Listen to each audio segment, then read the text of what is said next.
What's up, NIO family? It's Rey-Jay back with another video. And this one I want to break down what's happening with NIO, Tesla SPY, and the overall market. I'm also going to break down what's going on with the economic calendar moving forward. But just know that I am not a financial planner, so take nothing I say as financial advice. And also, if you guys can, please check out my Moomoo link. If you deposit $100, you're guaranteed 5 free stocks. If you deposit $1,000, you're guaranteed 15 in total, not to mention 8.1% APY on uninvested cash. The offer ends very soon in just a couple of weeks. Anyways, now let's talk about what's happening with the market. So I just wanted to say that right now, when it comes to the way the market's moving, NIO is range bound. It does like to get bought back up around that 4.9 area, and we tend to reject around 5.3, like around that range.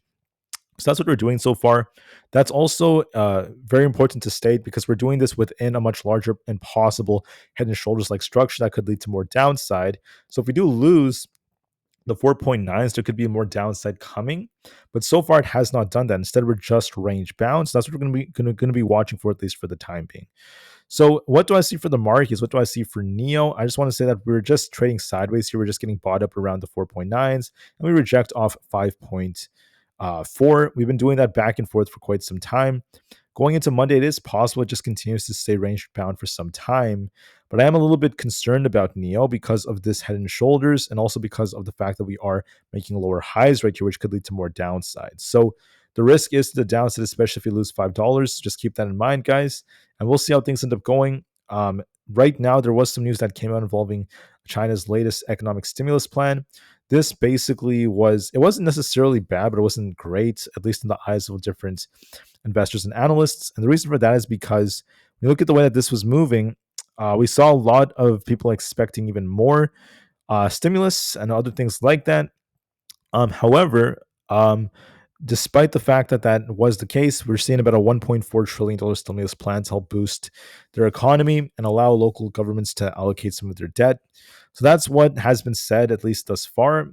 This helped NIO initially pump, now it's slowing down because of that. So it's just kind of like a pump and dump like move. That's part of why NIO moved the way it did. But nonetheless, there is still that risk of downside. Right now, when it comes to financials, the revenue per share is still not too bad. And then we want to look at the PE ratio, which is still, once again, not too great. This is what's going in a different direction. We're going to be watching to see how revenue increases as time goes on. But we're going to be watching to see if we get to that profitability phase at least very, very soon. On top of this, seasonality tends to show us that Novembers tend to be kind of a little bit weaker. We're green only about 50% of the time, but Decembers and Januaries do tend to be stronger, especially as we approach NIO Day. On top of this, this is what the earnings calendar looks like for the week. We have very minor earnings like Shopify, Disney, and a few others. And then for the broader markets, greed is still very present as buyers are still defending. There's still a lot of greed, especially after Trump has won the election, and greed remains the majority of where stances tend to be. So just keep that in mind. Our economic calendar shows us that in America, there's actually not much data coming out for Monday because it's going to be a holiday. It's going to be Veterans Day. The stock market's still going to be open, but the bonds market is going to be closed. For Tuesday, however, we're going to be looking to see what happens as we have Cash Karya giving a speech and a bunch of Fed speakers. For Wednesday, we have very important data. We have CPI data coming out. Thursday is when we have PPI data also coming out. Not to mention Jerome Powell giving a speech. And then Friday is going to be more minor, which is manufacturing numbers. But the main days are going to be Wednesday and Thursday for data, as we have CPI and then Powell's speech and other factors like that. The stock heat map shows us that tech was a little bit weaker today. Then we had the financial sector. This was showing a little bit more strength, whereas health and the others were also decent. And there's not much else going on with that. NIO's on a bit of a downtrend so far. So I do believe there is a risk of downside for it. But as of right now, the trend is we just get bought back up and then dump, pump, dump, pump, dump. Might see an attempt to pump and then dump and just continue to trade sideways in this range. But later on, just know that there is a risk of us seeing a head and shoulders pan out, which could lead to more downside later on. So I do see a very, very big risk of that. So just keep that in mind. For other factors out there, I just want to call out that as far as SPY goes, we pumped very nicely to 600. But 600 could be a tough resistance, so it wouldn't be a surprise if we actually dip a little bit before we attempt to rebound again. Just be careful that 600 is going to be a tough resistance. We could dip a little bit on Veterans Day because there's going to be a holiday. Less traders will be present. So I wouldn't be surprised if we see a small dip before we continue to rally later on to break new all-time highs. Same thing with ES. Essentially, I do think that the same thing could be going on with ES. ES is approaching the 6,000 area. And notice that that does tend to be a tough resistance. We're in new territory, and we'll have to see if 6,000 holds. If it does not hold above that, it could see a small dip back down to about the 5,900s before it tries to continue to rally. So give this a little bit more time to develop. For Nvda, Nvidia could be dipping here as well. Got a little rejection, had a red day. Might be on its way down closer to about the 146 area, if not 145, closer to where this 20 EMA happens to be. So it might be coming down to the EMA before it tries to rebound. So watch and see if that ends up being the case.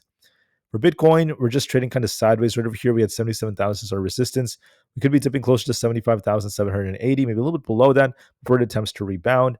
But this is going to likely be dipping before we see anything else.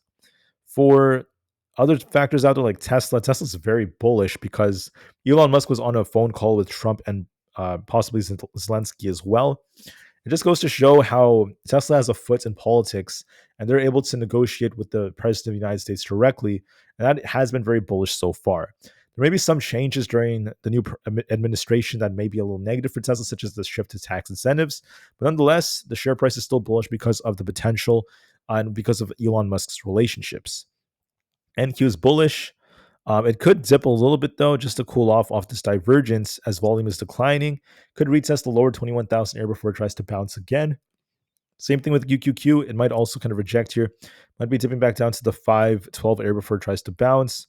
And then Aapl has the same thing going on. It might be retesting 225.75 or below before it tries to rebound as well. So give this some time as we're seeing some new developments come out. We also have a triple top leg structure on the IWM. It's just range bound here, so it could be retesting 235 and just continue to trade sideways between 235 and 238. So that's what I'm seeing at least thus far. For others, if you want to just be real quick, we could be looking for a dip on Amazon to 205 before it tries to bounce. Meta could also kind of rebound a bit to the low 590s and start dipping lower. Kind of consolidated around the 585 area before it tries to bounce again. I think the chart's bullish. It's going to try to break out soon, but it's going to maintain a flag for the time being before it tries to break out. For Microsoft, it's the same thing. Might be seeing 420 before it tries to bounce, and Google might be dipping close to about 178 before it tries to bounce as well. So that's what my view is for the markets, at least for now. Some stocks are showing some weakness before you attempt to rebound. So as far as NIO goes, I think NIO is looking a little bit bearish in terms of its trend. It is making lower highs, at least thus far. And then we also have a head and shoulders like structure. So it could dip a little bit lower if we end up losing the $5 area. So give this the time it needs. And we'll see what kind of development we get, at least from here as well. So I do see a risk of downside on NIO. Give this the time it needs. We'll see if we get some kind of bounce off 5 or not. And then we're going to be very, very patient nonetheless. I think we might attempt to rebound, but just know that we are struggling to break past our 200 EMA. The trend is more bearish. There's also this head and shoulders, so it just makes me a little bit more concerned. So that's what my personal view is. There is that risk of a little bit of a pop on money than a dip. So it might be trying to retest 5.3 and then come back down for some time and just remain range bound. And then there is a risk of more downside later on. But that's what I have for this one. I thank you all for listening. Please enjoy your weekend. I'll be back on Sunday for another one. Thank you for listening and peace out.